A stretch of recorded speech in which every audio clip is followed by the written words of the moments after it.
আসসালামু আলাইকুম। এখন দেখবেন সংবাদ শিরোনাম। আশীর্বাদ নয়, রংপুর মহানগরীতে যেন অভিশাপ হয়ে আসে বৃষ্টি। জলাবদ্ধতায় স্থবির হয় জনজীবন। ড্রেনেজ ব্যবস্থার 70% অকেজ।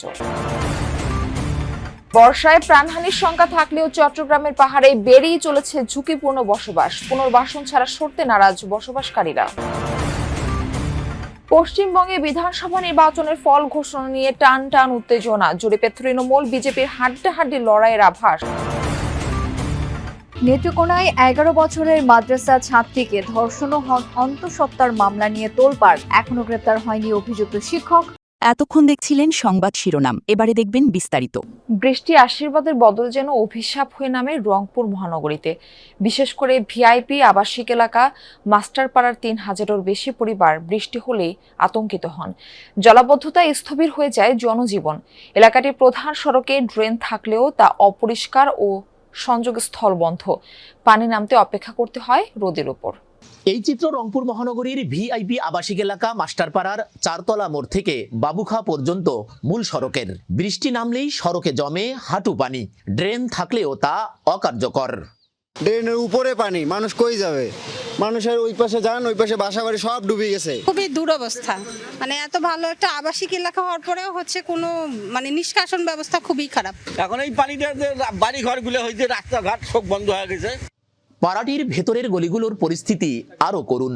দারুস সালাম বাইতুল কালাম মাদ্রাসা ও মসজিদ পর্যন্ত নতুন সড়ক ও ড্রেন নির্মাণ হলেও ড্রেনের দুপাশেই সংযোগ ঢালাই করা। একটি কালভার্ট থাকলেও সেটি বন্ধ করে দেয়ায় মাদ্রাসার আশেপাশের বাড়িঘরে একটু বৃষ্টিতেই ওঠে পানি। শাড়ির দোকানের সামনে মাদ্রাসা যাইতে ড্রেনটা বন্ধ করা আছে, ওই জন্য সংযোগ স্থান বন্ধ করার জন্য পানিটা ঢুকতে পারছে না। সরকার থেকে আস্থা বান্ধিল, 2টা বোল্ডার আছিল রাস্তার মধ্যে, ওই ওতে মারি দেখিয়ে গেছে, পানিতে আমরা ডুবি আছি।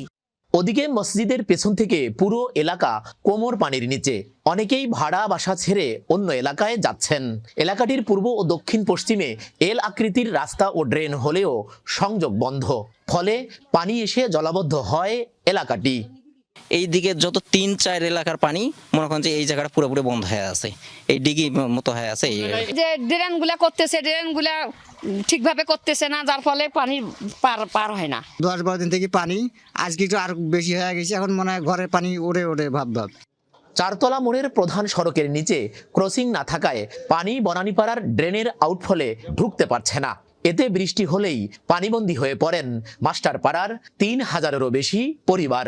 এমন অবস্থায় সাময়িক পদক্ষেপ হিসেবে ক্রসিংটি চালু করতে টেন্ডার আহ্বান করা হবে বলে জানান সিটি প্রশাসক। এই 4তলা মোড়ের এই ক্রসিংটিকে ঠিক করার জন্য আমরা টেন্ডারে দেওয়ার সিদ্ধান্ত নিয়েছি। এটা খুব অল্প সময়ের মধ্যেই এটি টেন্ডার প্রক্রিয়ায় চলে আসবে। প্রতিষ্ঠার 13 বছরেও কোনো মাস্টার প্ল্যান তৈরি হয়নি রংপুর সিটিতে। 205 বর্গ কিলোমিটার সিটিতে চট্টগ্রামে পাহাড়ে ঝুঁকিপূর্ণ বসবাস বন্ধ হচ্ছে না কিছুতেই, বরং দিন দিন বসতি বাড়ছে। অন্যান্য বছরের মতো এবারও বর্ষায় পাহাড় ধসে প্রাণহানির শঙ্কা দেখা দিলেও পুনর্বাসন ছাড়া সরতে নারাজ বসবাসকারীরা। তাদের স্থানান্তর, উচ্ছেদ এবং পানি, বিদ্যুৎ ও গ্যাস সংযোগ বিচ্ছিন্ন করার সিদ্ধান্ত কার্যকর হয়নি। বাইজিদের আমিন পাহাড়ের পাদদেশে এভাবেই 35 বছর ধরে পরিবার নিয়ে বসবাস করছেন এই নারী। টানা বৃষ্টিতে পাহাড় ভেঙে রান্নাঘরের জানালায় চলে এসেছে, তবুও ঘর ছেড়ে নিরাপদ আশ্রয়ে যেতে নারাজ তিনি। ওই দিকটা মাটি এই জায়গাটা বসছে। আচ্ছা, এই যে এখন পাহাড় তলে ভেঙে ভেঙে এই পর্যন্ত আসছে, তার মানে আপনার ঘরেও পড়তে পারে? না, আল্লাহ দিলে করে না। আল্লাহ দিলে করে না। এটা ঝুঁকি নাই জায়গাটা থাকা? ঝুঁকি তো এখানে থাকি না, আমরা তো লাস্টের রুমে থাকি। জেলা প্রশাসনের হিসেবে চট্টগ্রামে ঝুঁকিপূর্ণ 26 পাহাড়ে বসতি অন্তত 6500। সবখানের চিত্র একই। বর্ষা মৌসুম আসলেই শুরু হয় মাইকিং, ব্যতিক্রম হয়নি এবারও। টানা বৃষ্টিতে পাহাড় ধসের শঙ্কা তৈরি হলেও ঘর ছেড়ে আশ্রয় কেন্দ্রে যায় না কেউই। কই এখন মাইকিং কখন করছে সঠিক বলতে পারি না, কাজে ছিলাম তো বলতে পারি, জানি না। না বাজি জিনিসপাতি ভালাই, ব্যাগ কি আর নেওয়া যায়? এই জন্য যান না। সবাই যদি একসাথে চলে যায়, অনেক মানুষ হয়ে যায়, অনেক বিড়াবিড়ি, বাচ্চারা অনেক দুষ্টামি করে, কান্নাকাটি করে, বুঝেন না, এই জন্য আবার চলে আসে। জি আবার চলে আসে। পাহাড়ের বুক চিরে গড়ে ওঠা এসব বসতি অবৈধ হলেও প্রতিটি ঘরে আছে বিদ্যুৎ ও পানির সংযোগ।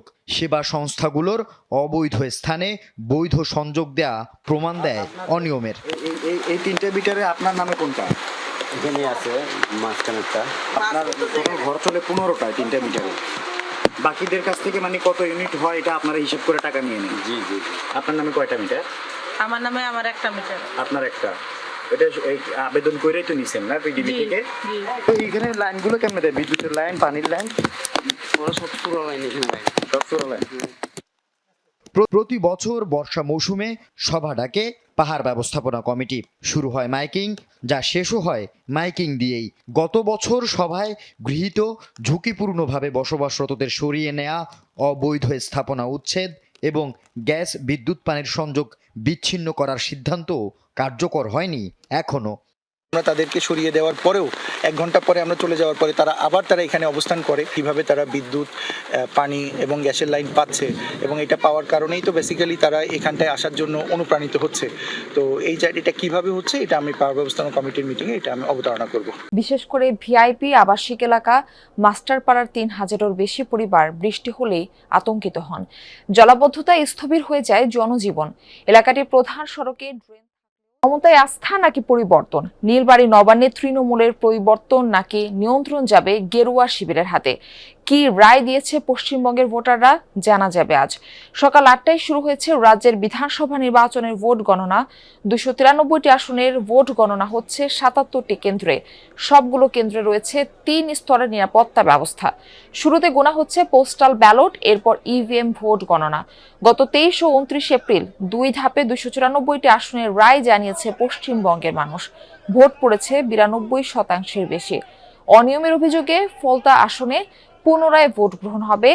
তাই হাই ভোল্টেজ নির্বাচনে জয়ের জন্য ম্যাজিক ফিগার দাঁড়িয়েছে 147। ফলাফল কোন দিকে যাবে দুপুরের মধ্যেই মিলতে পারে আভাস। 17 মিনিট হয়েছে এই ভোট গণনা শুরু হয়েছে। প্রথমে গণনা হবে যে ব্যালট পেপার, সেগুলি অর্থাৎ পোস্টাল ব্যালট। তারপরে কিন্তু ইভিএম এ ঢুকবে কমিশনের লোকজন, ইভিএম গোনার কাজ শুরু করবে। আমরা এই মুহূর্তে রয়েছি পশ্চিমবঙ্গের সব থেকে হাই ভোল্টেজ যে বিধানসভা ভবানীপুর কেন্দ্র, এবং সেখানে মমতা বন্দ্যোপাধ্যায় এবং শুভেন্দু অধিকারী, দুই বিবদমান যে রাজনৈতিক দলের লড়াই, দুজনেই প্রার্থী। আমরা সেই কাউন্টিং হচ্ছে বালিগঞ্জে, অর্থাৎ শেখওয়াত মেমোরিয়াল হাই স্কুলে। আমরা সেখানে রয়েছি। আমরা একবার আমার ক্যামেরা পার্সনকে বলবো যে কি নিরাপত্তা বলয় তৈরি করা হয়েছে গোটা এলাকা জুড়ে এই কাউন্টিং অর্থাৎ শেখওয়াত মেমোরিয়াল হাই স্কুলকে ঘিরে, সেটা একবার পরিদর্শন করা দেবো। এবং শুধু ত্রিস্তরীয় নিরাপত্তা বলয় কিন্তু এখানে তৈরি করা হয়েছে। প্রথমে সিআরপিএফ এবং আদার্স